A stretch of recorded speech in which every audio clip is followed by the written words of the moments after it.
I want you to think about conflict as a stinky fish under the table. If you don't talk about that fish, it's always gonna be smelling. Same thing happens when we have a conflict with someone. If we don't talk about that conflict, you're always gonna have problems. If you don't remove the fish, it's always gonna smell. If you don't talk about the problem, you're always gonna have problems with that person. Conflict, it's not about being right or being wrong. It's about maintaining the relationship. Because sometimes you might have the best argument. You might be super right about what you're saying, but you might hurt the other person's feelings and you might hurt the other person's ego, and the relationship's never going to be the same.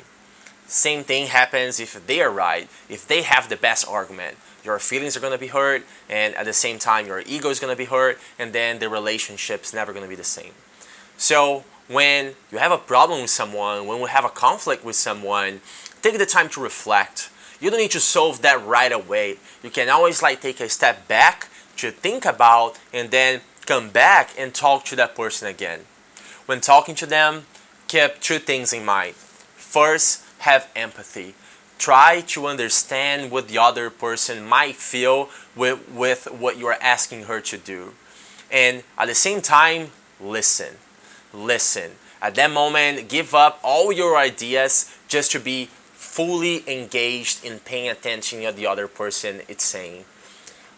It's about understanding their needs and also doing your best to communicate your own needs to find then a compromise.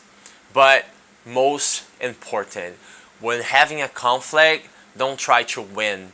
Don't try to be right. Think about the relationship. Because if you can maintain a relationship, even if that conflict didn't go the way you wanted, in the future, the person might help you. Conflict is not about being right or wrong. Conflict, it's about maintaining the relationship and moving on.